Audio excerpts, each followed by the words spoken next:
Bonjour à tous, c'est Guy d'Australie et aujourd'hui on va parler de si ça vaut le coup d'acheter un véhicule qui vient de Western Australia ou de Northern Territory, ou est-ce qu'il vaut mieux aller l'acheter sur le Queensland, le South Australia, le New South Wales ou le Victoria. Donc tout ça c'est les états d'Australie et chaque état a sa propre régulation. C'est pour ça qu'on appelle ça la régo du véhicule. Et il y en a qui ont des avantages et des inconvénients et on parle ça dans cette vidéo. Du coup ça vient, cette question, tout simplement de notre Instagram qui est Guy d'Australie.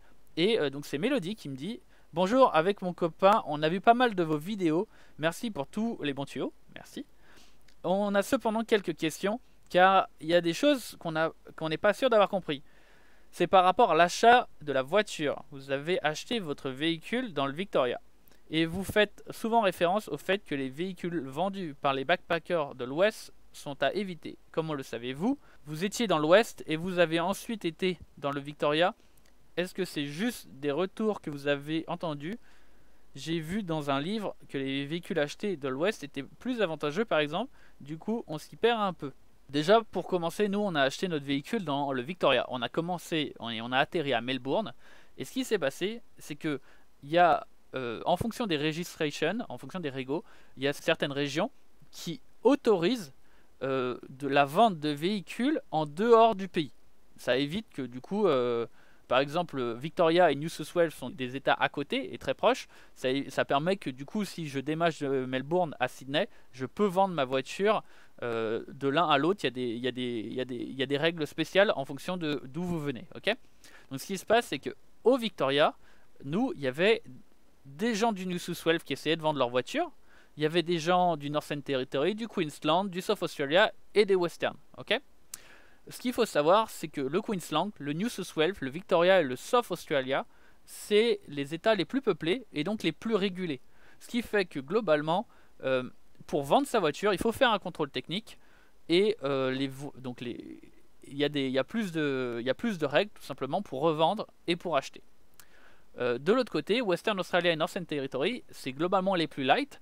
C'est un peu des pays où il n'y a pas beaucoup de population et globalement, on peut acheter et vendre des voitures un peu comme on veut. Donc ce qu'il faut savoir, c'est que si on achète une voiture de Western Australia et du Northern Territory, l'avantage c'est l'acheteur, enfin le vendeur pardon, n'a pas besoin de faire un contrôle technique. Et évidemment, il va payer le contrôle technique, donc il va vous le faire payer derrière. Donc les autres voitures vous coûtent plus cher vu qu'il y a un contrôle technique à payer.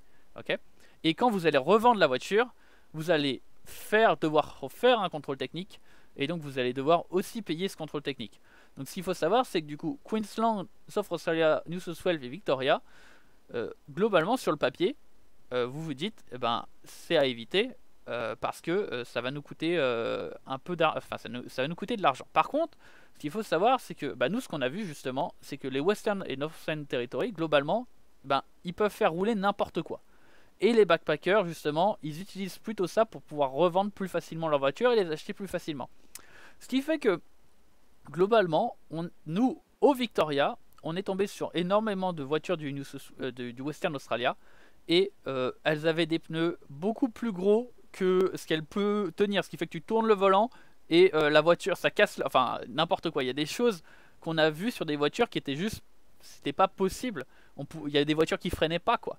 Genre, vraiment, ils disent, oui, il y a un feu rouge.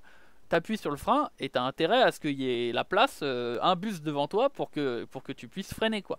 Et ces voitures, elles sont vendues, etc. Et en gros, on te dit oui, on est la deuxième génération de backpacker ou la première. Et puis quand tu poses des questions, généralement, tu dis comment t'as branché le panneau électrique? Ah ouais, je l'ai fait faire par un pote. Je sais pas trop comment ça marche. Et tu vois bien. Et puis, de toute façon, tu vois l'état des véhicules.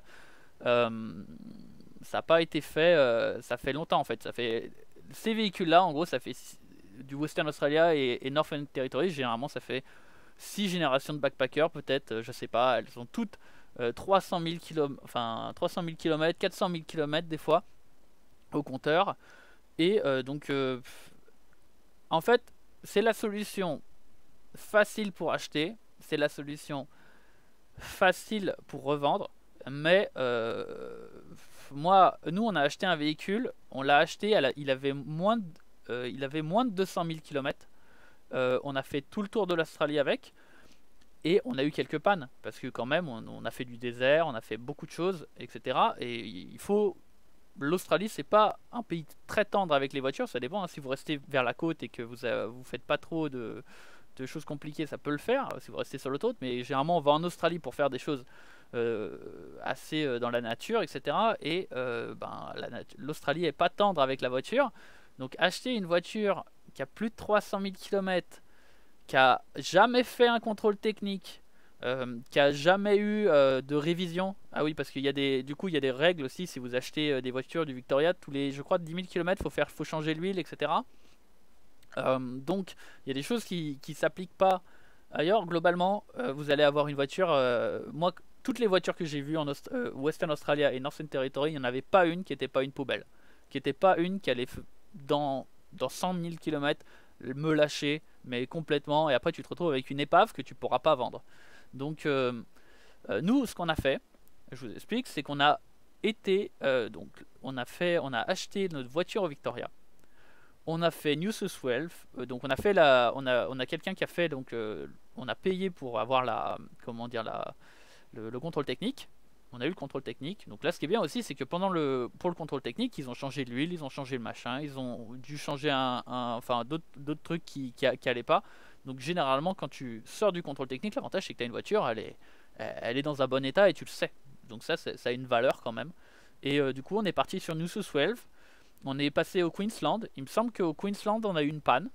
Est-ce que c'était alors je sais plus si c'était au Queensland ou New South Wales, mais on a eu une panne à un moment entre les deux. Qui nous a bien bloqué une semaine. On a eu donc c'était le PC de la voiture qui nous a lâché à cause de l'humidité dans la voiture, parce que on dormait dans la voiture et du coup ça crée de l'humidité, et effectivement le PC n'a pas aimé. Donc on l'a remplacé, on l'a emballé dans du plastique pour que la prochaine fois il prenne pas l'humidité. Puis on essayait d'ouvrir la fenêtre aussi quand on dormait. Après on a fait le Northern Territory. Là, à cause du Covid, en fait, nous, on voulait faire le tour. À cause du Covid, on a dû passer par South Australia.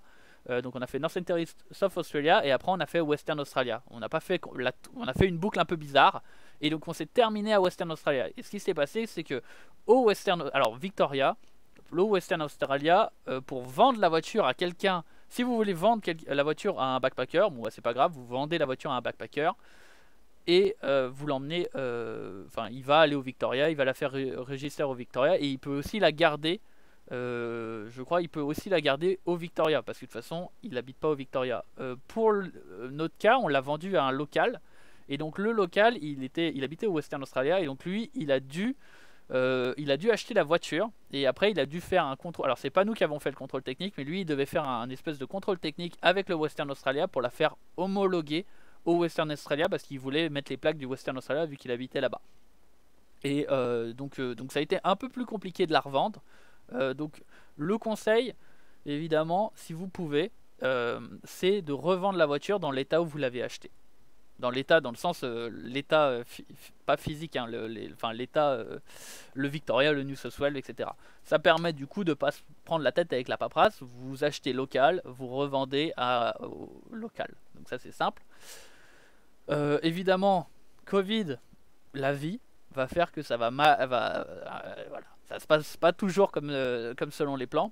Du coup, ça veut dire que si vous revendez la voiture dans un autre pays, il va falloir trouver un acheteur qui est prêt à faire un contrôle technique ou à passer à changer les plaques et à changer d'état. Et donc du coup, forcément, au niveau du prix du véhicule de revente, ça va avoir un coût, et ça va être un peu plus difficile de trouver un acheteur.